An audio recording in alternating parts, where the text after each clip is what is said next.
Bismillahirrahmanirrahim. Julie, dear students, lecture number 8, unit aldehydes, ketones and carboxylic acids. And today my topic is about the mechanism of benzoin condensation और इसके बाद Perkin reaction. फिर इसके बाद हम time मिले तो बाकी देखेंगे. So let us discuss about the mechanism of benzoin condensation. मैंने पहले भी benzoin condensation लिखा था आपको. Benzoin condensation में when two molecules of benzaldehyde, right? Two molecules of benzaldehydes are condensed together in the presence of alcoholic potassium cyanide. Clear? When it is heated, it results in the formation of a compound known as benzoin. Benzoin, C double bond O, C H, OH and benzene. So this is our main product benzoin. But remember one thing, this is benzoin और ये benzoin condensation होता था. The only difference is reagents. इसमें अगर आप sodium hydroxide के presence में लोगे कंसंट्रेटेड तो product will becomes different. Product different होंगे उस वक्त, राइट? क्यों डिफरेंट होंगे? उस वक्त कैनिजारो रिएक्शन हो जाता है.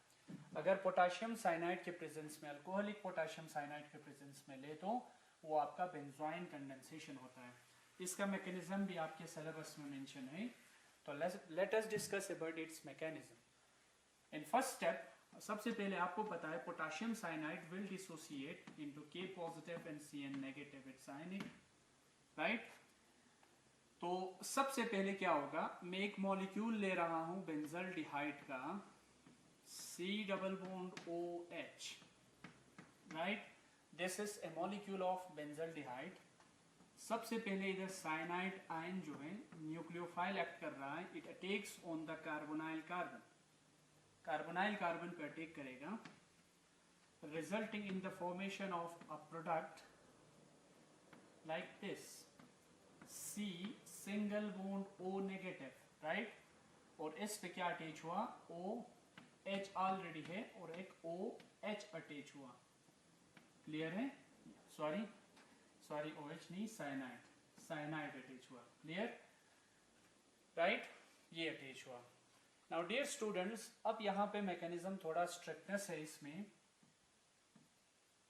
ड्यू टू स्ट्रिक्टनेस जो हमने कैनिजारो रिएक्शन में भी देखा था, इसमें क्या होता है, in the next step this anion, this minus accepts this hydrogen not as hydride but as proton. Proton की तरह से वो एक्सेप्ट करेगा, एक्ट एज ए प्रोटॉन. यहां से हाइड्रोजन जाएगा इधर H प्लस की शक्ल में. दैट मीन्स ये वाला जो बॉन्ड है, दिस गेट्स अट्रैक्टेड बाय या लेफ्ट ओवर टू कार्बन. ये कार्बन को छोड़ के जाएगा. तो यहां पे मैं सिंपल लिखूं proton transfer. Proton transfer, because इसके पास कोई भी ऑप्शन नहीं है डियर स्टूडेंट्स, कोई भी ऑप्शन नहीं है. तो यहां पे प्रोटॉन ट्रांसफर होगा. प्रोटॉन ट्रांसफर जब होगा तो क्या हुआ, C, अब ये OH बना, राइट? OH बना, H प्लस यहां से उधर चला गया है और यहां पे साइनाइड है और this carbon gets negative charge, right? और कार्बन पे नेगेटिव चार्ज को हम बोलते हैं carbanion. Result in the formation of a carbanion. मैं यहाँ पे रेजोनेंस स्ट्रक्चर भी बनाऊं. ये कार्बोएनाइन स्टेबल भी होंगे, ये साइनाइड का स्ट्रक्चर है, राइट? ये स्टेबल भी होंगे रेजोनेंस से. कैसे स्टेबल होंगे? Like this. This negative will shift over this और ये ट्रिपल बॉन्ड जो है ये शिफ्ट करेगा नाइट्रोजन पे. अब क्या फॉर्मेशन हुई यहाँ पे? दिस, यहाँ पे एक रिजोनेटिंग स्ट्रक्चर बना. रिजोनेंस इस तरह हम ड्रॉ करते हैं, C OH double bond, right? C double bond N और नाइट्रोजन पे ऑलरेडी एक लोन पेयर है, साथ साथ नाइट्रोजन ने गेन किया तो नाइट्रोजन पे क्या चार्ज आएगा? नेगेटिव चार्ज आ जाएगा. इस कार्बन पे नेगेटिव था, राइट? इस कार्बन पे नेगेटिव था. अब इस कार्बन का नेगेटिव डिस्पर्स हो गया है और रिजोनेंस में यही होता है, right? Moment of electron in a conjugated system, whether it is double single double, or whether it is double single carbocation, double single carboanion, double single free radical, whatever it may be, resonance की यही condition है। तो moment of electrons होने से charge आगे पीछे disperse कर जाता है, उससे स्टेबिलिटी बढ़ती है मॉलिक्यूल्स की, और उस फिनोमिना को रेजोनेंस कहा जाता है, और इनसे जो स्ट्रक्चर्स बने उन्हें कहा जाता है रेजोनेटिंग स्ट्रक्चर्स। और ऑर्गेनिक मॉलिक्यूल्स में जितना रेजोनेंस होंगे इतना स्टेबल होंगे। तो मैकेनिज्म में हमने देखा है कार्बोएनाइन टाइप बनता है, और ये carbanion type it gets stable by resonance, ये रेजोनेंस से स्टेबल होता है। तो दैट मीन्स ये वाला प्रोसेस पॉसिबल है, प्रोटॉन ट्रांसफर हो सकता है। क्यों? क्योंकि ये स्टेबल हो रहा है, तभी तो ये सब हो रहा है, ठीक है, स्टेबिलिटी के कारण। एक्चुअली हम कहते हैं केमिस्ट्री में कि हर कोई चीज क्या चाहता है, स्टेबिलिटी चाहता है। तो this anion somehow somewhat is stabilized by resonance. Clear? So first step takes place in such a manner in which the cyanide attacks over this and proton transfer takes place, resulting in the formation of a carboanion, and this carboanion is stabilized by resonance. So dear students, benzoin में आपको पता चला कि अभी जो है benzoin में कि एक जो बेंजल्डिहाइड मॉलिक्यूल है, दिस बेंजल्डिहाइड मॉलिक्यूल, पहला बेंजल्डिहाइड मॉलिक्यूल कार्बोएनाइन बना। अब और एक बेंजल्डिहाइड मॉलिक्यूल हमारे पास है। क्लियर? सबसे पहले और एक मॉलिक्यूल बेंजल्डिहाइड का है, दो मॉलिक्यूल लिया था ना हमने।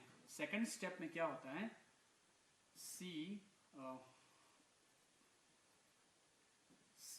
डबल बॉन्ड O और H, right? This is the second molecule of benzaldehyde. और हमें पता है फर्स्ट स्टेप में हमें ऑलरेडी एक मॉलिक्यूल मिला है, हमें किस प्रकार का मॉलिक्यूल मिला है, COH बन चुका है, और यहाँ पे साइनाइड भी जुड़ा था, और इस कार्बन पे क्या चार्ज था, नेगेटिव चार्ज था, जो कि हमने रेजोनेंस करके आपको दिखाया। ये बना था ना, राइट? ये बना था। तो अब क्या होगा, ये carbanion attacks on the second molecule, इस सेकंड मॉलिक्यूल ऑफ बेंजल्डिहाइड के कार्बोनाइल कार्बन पे अटैक करेगा, और दिस शिफ्ट्स ओवर दिस, तो resulting in the formation of a compound like this CH, और यहाँ पे क्या आ गया, O नेगेटिव। अब इस ऑक्सीजन पे नेगेटिव चार्ज आया, इसके साथ क्या जुड़ा, C जुड़ा, और इस साइनाइड के साथ एक OH है, राइट? एक OH है और एक साइनाइड है, और साथ साथ एक बेंजीन भी है, बेंजाइल ग्रुप भी है, राइट? C6H5 group. कुछ इस तरह का प्रोडक्ट बना। अगेन यहाँ पे सिंपल इसके बगल में जो OH है वहां से वो प्रोटॉन फिर एक्सेप्ट करेगा, ये माइनस।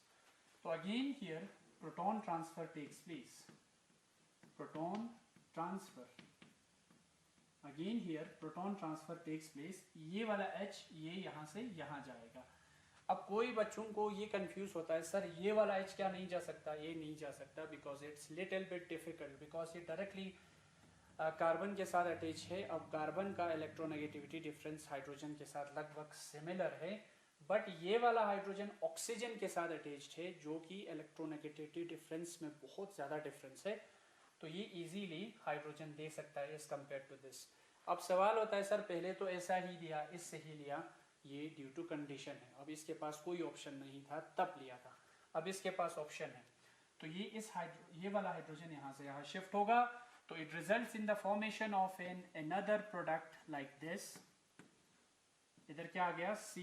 अब ये जो O है नेगेटिव, इसने इस H को एक्सेप्ट किया तो OH बना, इधर ऑलरेडी H है, और यहाँ पे C और O। अब इंटरेस्टिंग चीज, ये वाला H इसने लिया है, तो ये वाला बॉन्ड कौन एक्सेप्ट कर रहा है, ये वाला ऑक्सीजन। अब इस ऑक्सीजन पे नेगेटिव चार्ज आया, the only difference is the shifting of negative charges. अब नेगेटिव चार्ज उस ऑक्सीजन पे गया, अब उस ऑक्सीजन पे जाने से क्या हुआ, फाइनली ये ऑक्सीजन एक माइनस यहाँ पे यहाँ शिफ्ट होगा, और यहाँ से साइनाइड क्या कर जाएगा, रिमूव कर जाएगा, -CN माइनस यहाँ से रिमूव कर गया, और जब CN माइनस रिमूव कर गया तो हमारा प्रोडक्ट बना benzene CHOH and C double bond O, यहाँ पे अब डबल बॉन्ड बना, राइट? और इस पे क्या है, आपका बेंजीन है। क्लियर?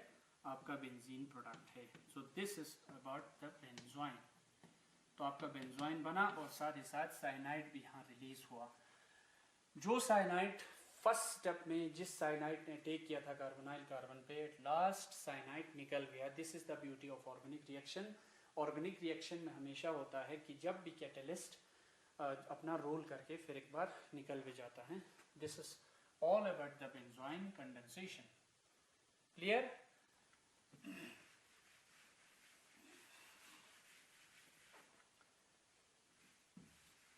इसके बाद नेक्स्ट हमारा है Perkin reaction. Perkin reaction actually same aldol condensation है. एल्डोल कंडेंसेशन ही की तरह समझो आप, aldol condensation, but little bit difference है. Perkin reaction exam point of view में आ भी सकता है बिकॉज पिछले साल मैंने आपसे पहले लेक्चर में भी बात की, टिस्चेंको रिएक्शन भी पूछा हुआ था. तो रिस्क न लेते हुए हम इस रिएक्शन को भी थोड़ा देखेंगे. सिंपल है Perkin reaction. Perkin reaction, Perkin reaction is nothing but it is the reaction of benzaldehyde. Benzaldehyde. Benzaldehyde is this na, C double bond O and H. Benzene pe CHO, benzaldehyde. This is benzaldehyde, right? When benzaldehyde reacts with an acid anhydride, what is the functional group anhydride? This is anhydride, CH3, C double bond O, O, C double bond O, CH3. This is anhydride, acid anhydride. दो carbonyl group के terminal points पे alkyl group है और दो carbonyl group को एक oxygen ने separate किया हुआ है बीच में. इस फंक्शनल ग्रुप को एनहाइड्राइड बोला जाता है. क्या बोला जाता है? Anhydride, acid anhydride. Anhydride, ANHYDRIDE.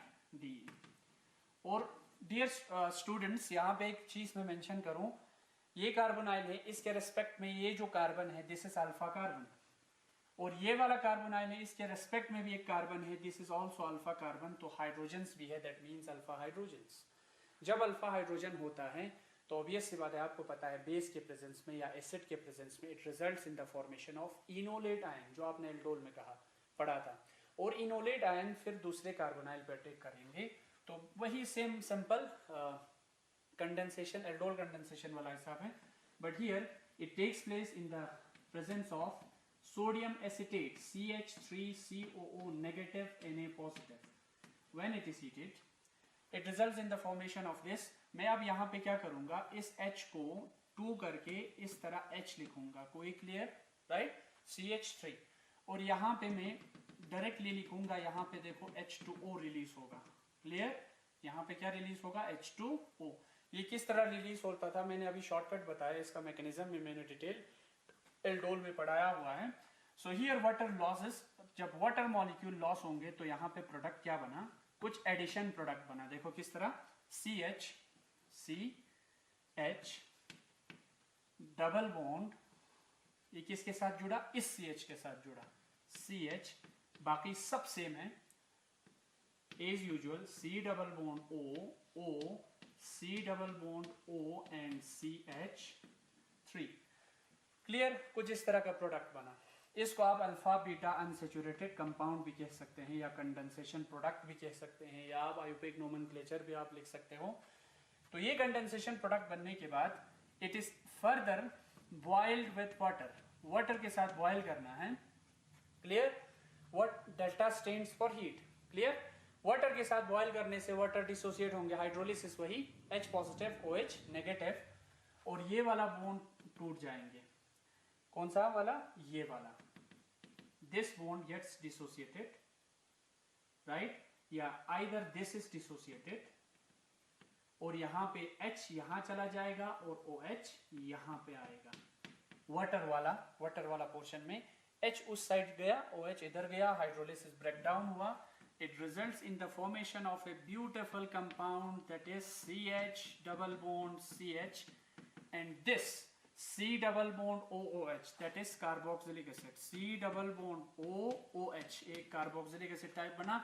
Further CH3 C double bond OOH, यहाँ पे भी एक carboxylic acid बना, CH3 C double bond O OH, इसे आप कॉमनली मिथ इथ, इसे आप कहते हो ethanoic acid, clear, ethanoic acid, और कॉमनली एसिटिक एसिड भी कहा जाता है। इसके बाद नेक्स्ट यूनिट कार्बोक्सिलिक एसिड का ही है, मैं उसमें डिटेल आयुपेक भी कहूंगा। इसे कॉमनली सिनेमिक एसिड भी कहा जाता है, सिनेमिक एसिड, सिनेमिक एसिड, और इसका मैं आयुपेक नोमेनक्लेचर भी कार्बोक्सिलिक एसिड वाले यूनिट में पढ़ाऊंगा। तो this is all about the Perkin reaction. Simply Perkin reaction क्या है मैं फर्दर बताऊं। Perkin reaction simply it is the condensation between benzaldehyde and acid anhydride. इसके पास 2 अल्फा हाइड्रोजन है। When it gets condensed in the presence of sodium salt of carboxylic acid, it results in the formation of a condensation product, but with the elimination of water. यहाँ पे मैं लिखूं plus H2O, साथ साथ इस दौरान water molecule भी loss हो रहा है, and this addition product, this condensation product, when boiled or hydrolyzed, it results in the formation of 2 types of acid, that is cinnamic acid and ethanoic acid.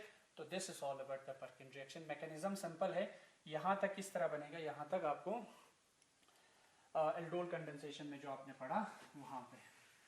तो in this way our topic comes to an end, aldehyde and ketone. तो finally आप practicals में practical portions भी आप कर सकते हो। तो I request every student when this pandemic will overcome, इंशाल्लाह जल्द ही हम इस पेंडेमिक को ओवरकम करेंगे, और hope so that we will see our schools, our laboratories, our classrooms, our teachers, you know, in front of you people. तो आप लोग प्रेयर करें जल्दी इस पेंडेमिक से हम आज़ाद हों। तो आप देखोगे लेबोरेटरीज में आप कुछ टेस्ट परफॉर्म करते हो क्लास 12 के लिए। मैं उसके लिए थोड़ा एल्डिहाइड्स और कीटोन्स की डिस्टिंग्विशन के लिए कुछ टेस्ट बताऊं।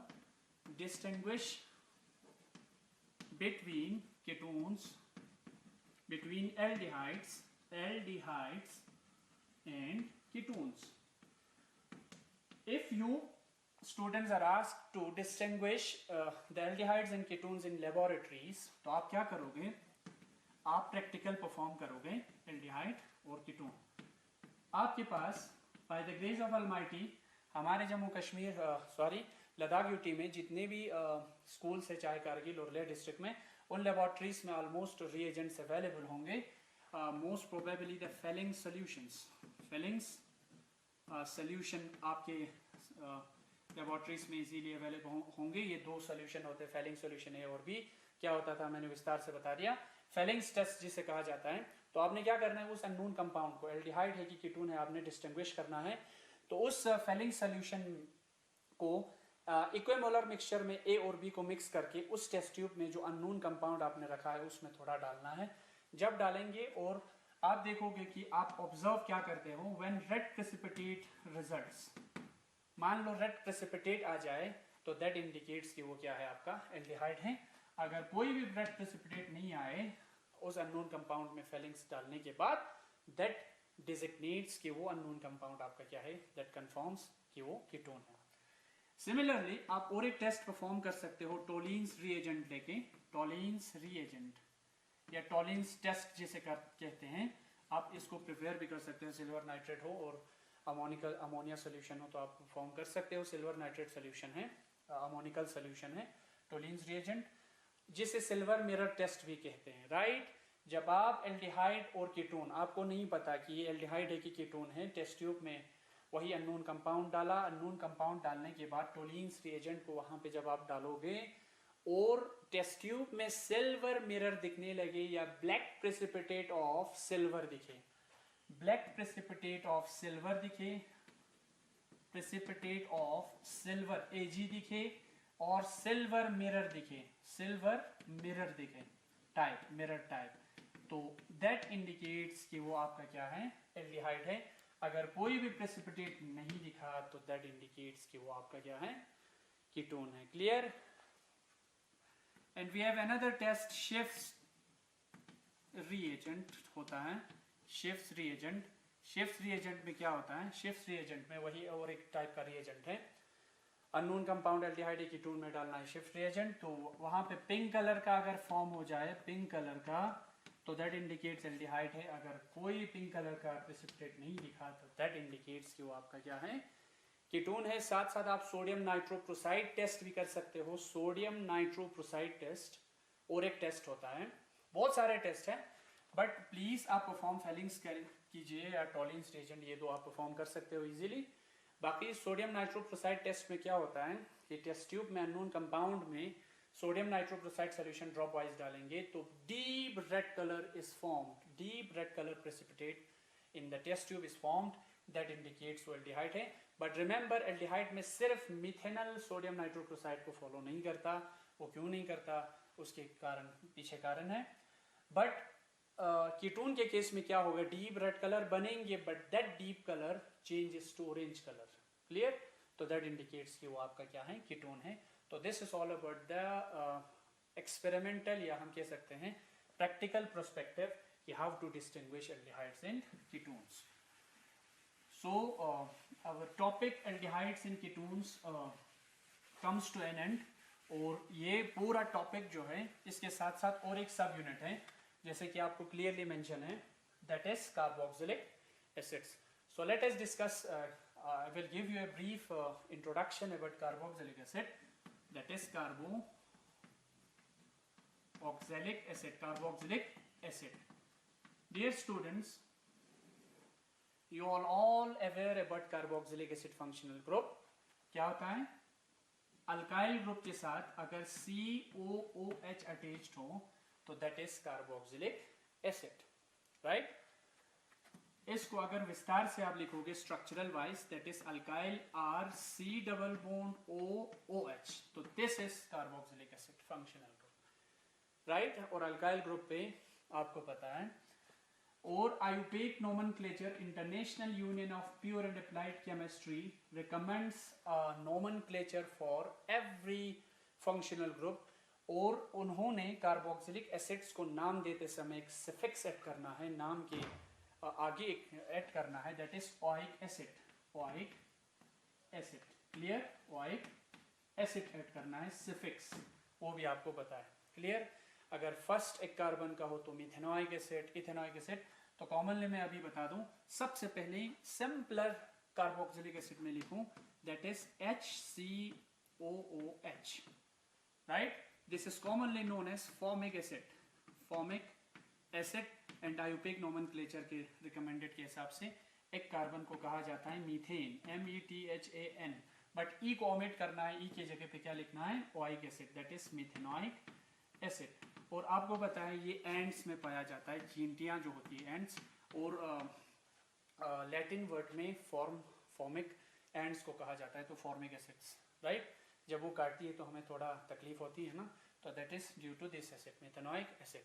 Another acid is second most common acid, that is 2 carbon acid, COOH। और अगर मैं इस पे अल्काइल पे क्या जोड़ूं, हाइड्रोजन के जगह पे मैं क्या जोड़ूं, CH3 जोड़ूं, right. Alkyl group, methyl group, meth eth, that is ethane, ethane, E को हटा के ओइक एसिड देना है, that is ethanoic acid. And it is commonly known as acetic acid, acetic acid. Why acetic acid, acetic vinegar को कहा जाता है, वाइनगर या वाइनजर जो भी आप कहें, लैटिन वर्ड में वाइनगर को कहा जाता है, राइट। तो this is all about the simple introduction about carboxylic acids. And hopefully हम कल डिस्कस करेंगे कार्बोक्सिलिक एसिड्स के प्रिपरेशंस के बारे में, और थोड़ा हम डिफिकल्ट कंपाउंड्स को लेके आयुपेक नोमेनक्लेचर भी देखेंगे, और साथ साथ कुछ एरोमेटिक कार्बोक्सिलिक एसिड्स भी देखेंगे। This is all, these two are aliphatic, simple, you know, open chained, है ना। हम कुछ एरोमेटिक कार्बोक्सिलिक एसिड्स भी देखेंगे, और साथ साथ हम उसका प्रिपरेशंस हम नेक्स्ट लेक्चर में करेंगे। So in this way my topic comes to an end. Thank you, have a nice day.